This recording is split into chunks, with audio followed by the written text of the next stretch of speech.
जजों की बेंच की अगुवाई कर रहे भारत की मुख्य न्यायाधीश ऑनरेबल डी.वाई. चंद्रचूड़ ने आज सुप्रीम कोर्ट में देश के सबसे बड़े बैंक एसबीआई की सारी दलीलें खारिज कर दी और सख्त शब्दों में एक दिन के भीतर इलेक्टोरल बॉन्ड्स का पूरा हिसाब कोर्ट के समक्ष रखने का आदेश दिया है। एसबीआई की तरफ से देश के सबसे प्रसिद्ध वकील हरीश साल्वे पैरवी कर रहे थे, पर आज वह भी असहाय नजर आए। आज की रिपोर्ट में हम बात करेंगे क्या है यह इलेक्टोरल बॉन्ड केस और क्या है सुप्रीम कोर्ट के इस फैसले के मायने। नमस्कार, मैं यशस्वी जोशी स्वागत करती हूँ आपका यूबी न्यूज में, जहां हम न सिर्फ खबरें लाते हैं बल्कि उसका बारीक और सटीक विश्लेषण भी करते हैं।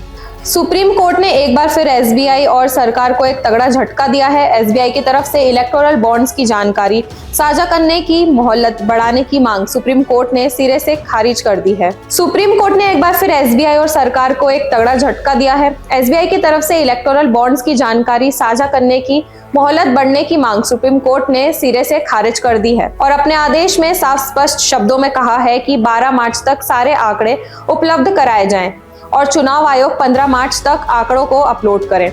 इससे पहले सुप्रीम कोर्ट ने एसबीआई को 12 अप्रैल 2019 से अब तक खरीदे गए चुनावी बॉन्ड का विवरण 6 मार्च तक चुनाव आयोग को सौंपने का निर्देश दिया था। Chief justice D Y. Chandrachud, justice Sanjiv Khanna, justice B R. Gavai, justice J B. Pardiwala और जस्टिस मनोज मिश्रा ने पूरे मामले की सुनवाई की। सुप्रीम कोर्ट ने एसबीआई को निर्देश जारी किया है कि वह इलेक्टोरल बॉन्ड के खरीदार को राजनीतिक दलों के बारे में जानकारी चुनाव आयोग के सामने 12 मार्च तक पेश करे। कोर्ट ने चुनाव आयोग से कहा है कि वह 15 मार्च तक इस बारे में डिटेल अपने वेबसाइट पर अपलोड करें। सुप्रीम कोर्ट के संवैधानिक बेंच ने कहा था कि एसबीआई को चुनावी बॉन्ड का ब्यौरा देना होगा। इस ब्यौरे में यह बताया जाए कि किस तारीख को यह बॉन्ड किसने खरीदा और कितने का, और किस तारीख को किसने कैश कराया और इसमें कितनी राशि थी। राजनीतिक पार्टियों द्वारा कैश कराए गए एक बॉन्ड का ब्यौरा एसबीआई मुहैया कराए। शीर्ष अदालत ने कहा था कि एसबीआई द्वारा जानकारी मुहैया कराए जाने के बाद 13 मार्च तक चुनाव आयोग को इस बारे में जानकारी अपनी वेबसाइट पर सार्वजनिक करनी होगी।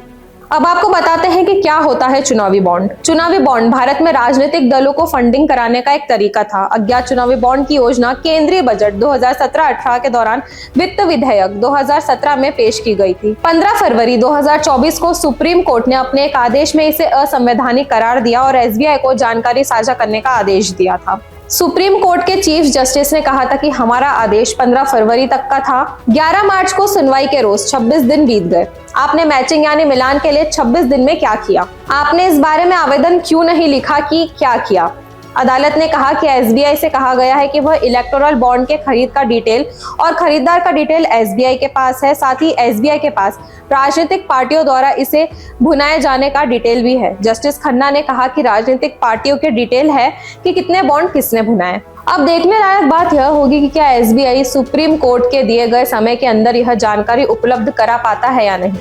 तो यह थी हमारी आज की खास रिपोर्ट और आपको हमारे कार्यक्रम कैसा लगा, अपने विचार हमसे जरूर साझा करें। वीडियो पसंद आए तो इसे लाइक और शेयर करें, साथ ही चैनल को सब्सक्राइब जरूर करें। यूबी न्यूज आपके लिए लाता रहेगा देश विदेश से जुड़ी ऐसी ही खबरें। तब तक के लिए धन्यवाद।